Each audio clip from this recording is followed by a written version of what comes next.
Hi, Pete Moore, welcome to Gunmark TV. If you're a deer hunter, then you'll know that we do have a lead cord bullet ban for centerfires coming. It's not in at the moment, though some people are already enforcing it. Game dealers will not take carcasses been shot with lead cord bullets. Some people will take your deer stalking, will insist that you have to use non-lead bullets.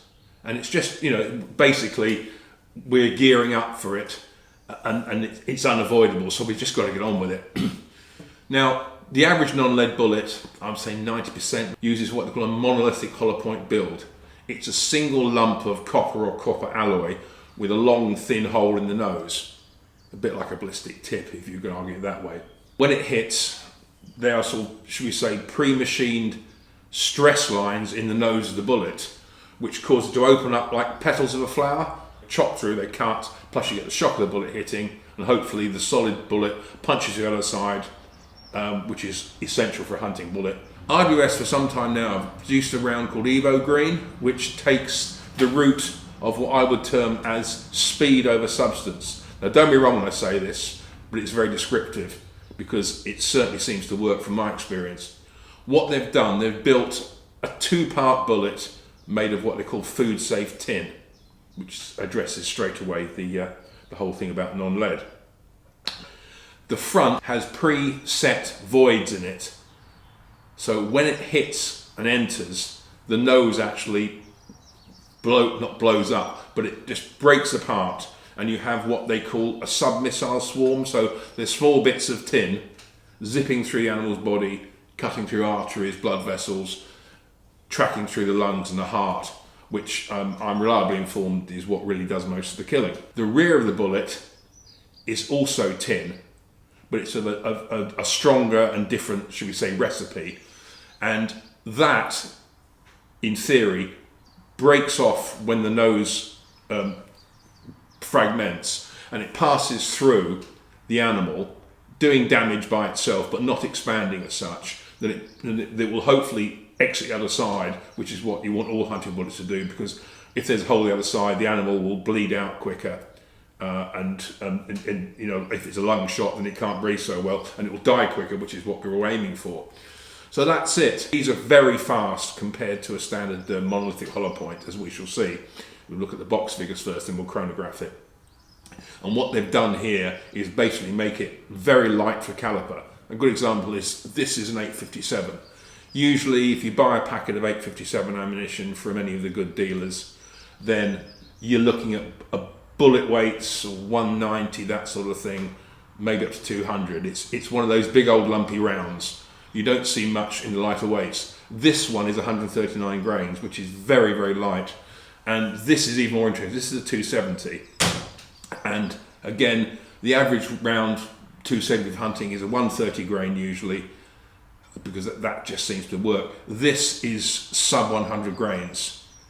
And again, they're quoting ridiculous speeds for these things, which I would imagine you wouldn't get out of a standard hunting rifle, but we shall see. But we'll look a bit closer. But first of all, say I've got my trusty R8 here, and this is with this 270 barrel on for this one, and which I use for most of my hunting, I must say, but with a lead cord bullet.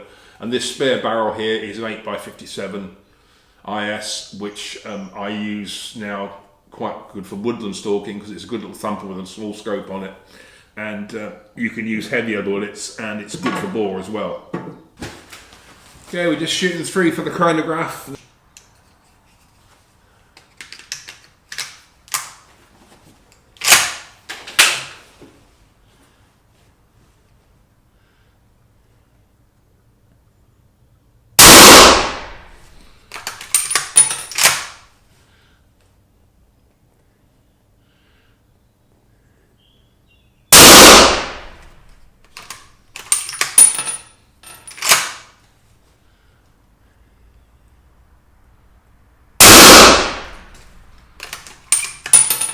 I haven't shot anything with either the 270 or the 857, but I have shot roebuck and red hinds with 308 version, which is both animals with a decent bullet place and just dropped the shot like you'd be using a standard lead cord bullet. good pass through with the rear tin core. So in terms of how it works, pretty impressed.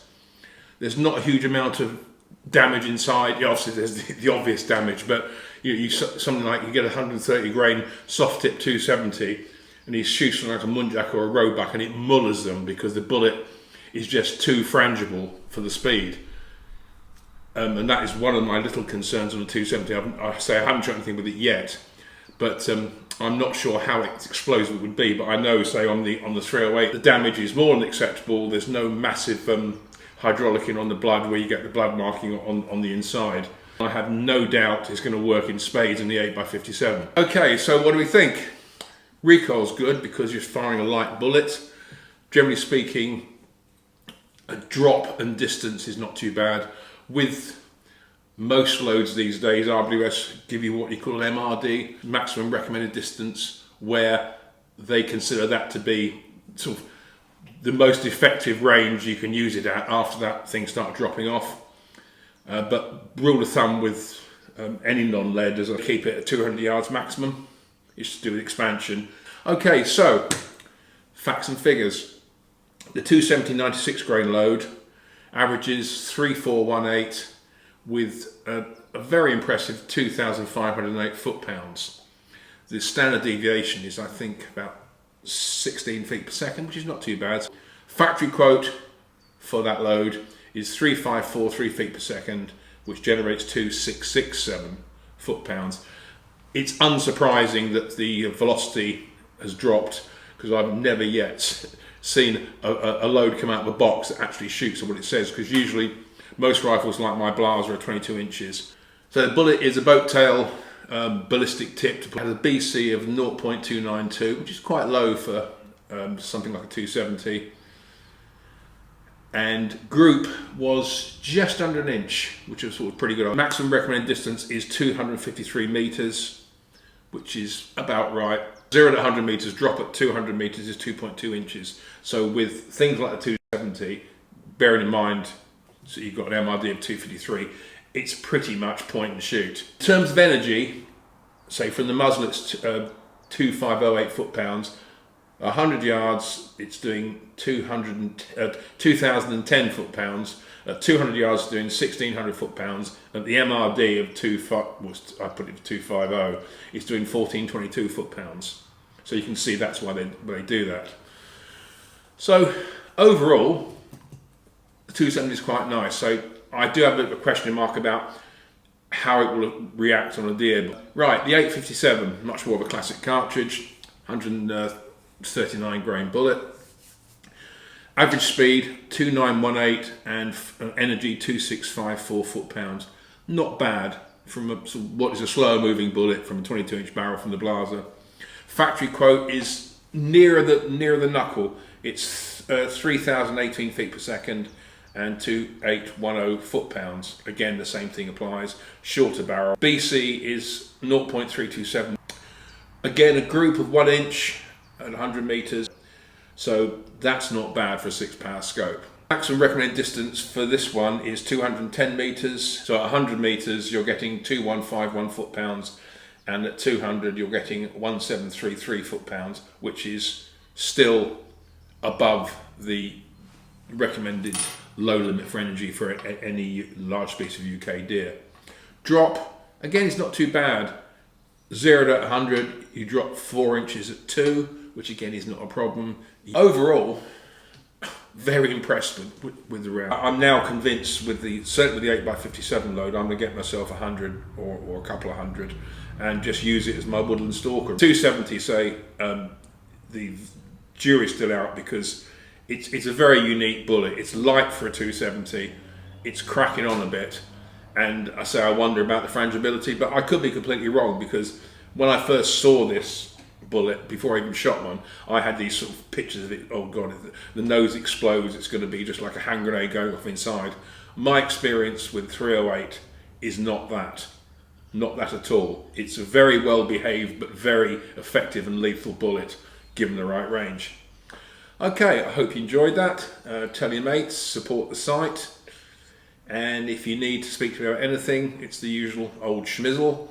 It's pmaul.shootingsports@gmail.com. And until then, good shooting. And remember, non-lead is coming, and we've just got to get on that train and get used to it.